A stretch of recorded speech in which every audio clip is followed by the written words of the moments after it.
en 1895, o sea, al final del siglo XIX, Japón entra en la que se denomina la restauración Meiji, porque un emperador llamado Meiji en 1868 toma poder, era muy joven, pero dice, para que a nosotros no nos pase lo que les ha pasado a los chinos, Japón tiene que modernizarse, abrirse, porque es verdad que China estaba totalmente cerrada, y tenemos que modernizarnos, hacer instituciones como los occidentales, tratar de hacer industrias, y empieza un proceso de industrialización.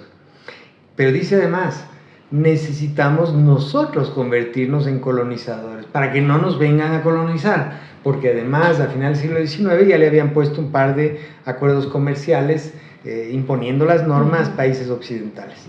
Entonces, invaden, la primera isla que invadieron fue Taiwán, en 1895. Y ahí empieza una carrera colonial de Japón que tiene muchísimo que ver con la forma del mundo actual, la geopolítica de hoy, siglo XXI. ¿Por qué? Porque después Japón invade la península de Corea en 1905, 1910, o sea, empezó en 1905 imponiendo, o sea, el emperador de Corea, que para entonces eso era lo que se llamaba el reino ermitaño. Hoy se le dice el reino ermitaño a Corea del Norte porque es súper hermética, pero para entonces toda Corea era conocida como el reino ermitaño. Ya lo hizo un vasallo, pero en 1910 se tomaron el territorio del plano y siguieron con esa carrera colonial los japoneses. Hicieron industria, ganaron dinero, crecieron económicamente, pero estamos hablando del siglo de la humillación. ¿Por qué del siglo de la humillación de China? Porque empezó esto en 1839, entonces como hemos visto, lo invadieron lo dominaron muchas potencias occidentales y orientales, porque Japón se tomó Taiwán, después invadió Manchuria. Manchuria es el origen del último emperador, del cual hay una película, ¿no? De un niño de 3 años, una película muy famosa, que seguro ustedes la vieron y si no, la tienen que ver. Pero después además invadieron Filipinas, ¿no? Invadieron muchos territorios de todo, y eso tiene un conflicto hasta la actualidad. ¿Por qué digo que tiene mucho que ver con la forma del mundo actual y la geopolítica actual, lo de Japón? Porque si Japón no hubiera invadido todos esos territorios, incluido Taiwán, ¿no?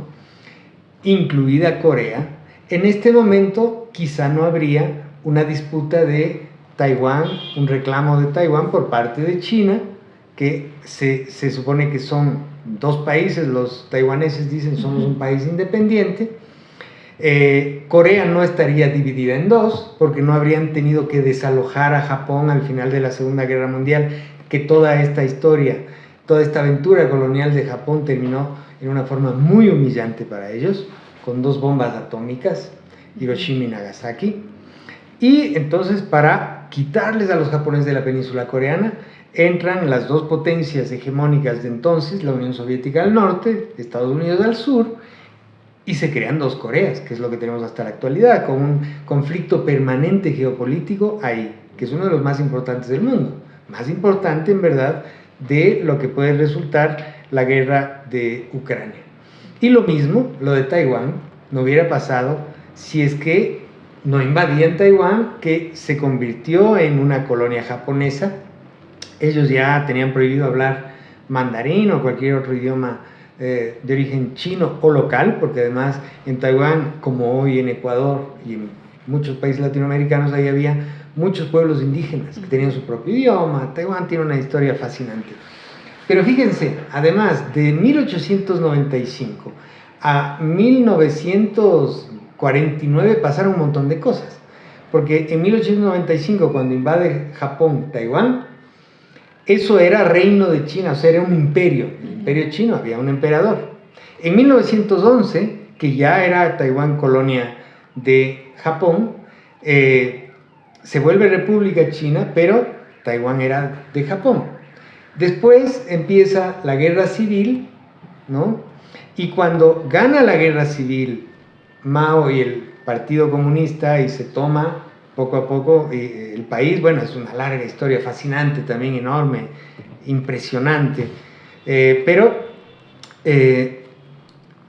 Taiwán se supone que iba ya a ser parte de China, pero como el partido nacionalista que se llama hasta la actualidad Kuomintang perdió la guerra civil, se fue a refugiar, el presidente de China como república, se fue a refugiar en Taiwán y entonces crea, digamos, el país Taiwán. No sé si ustedes sepan que Taiwán, el nombre oficial es República de China, que era la república que gobernaba el Partido Nacionalista con Chiang Kai-shek a la cabeza.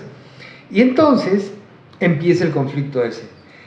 Para entonces, además, China no era reconocida por el mundo. La China reconocida por las Naciones Unidas y por casi la totalidad del mundo, salvo la Unión Soviética y los alineados con digamos, el lado rojo de la Guerra Fría, reconocían a la China continental. Pero Estados Unidos, todos nuestros países de aquí de América Latina, reconocían a la verdadera China como la China de Taiwán, de Chiang Kai-shek, ¿no? Entonces, es una historia fascinante. Entonces, por eso les decía, todo esto tiene un link hasta la actualidad.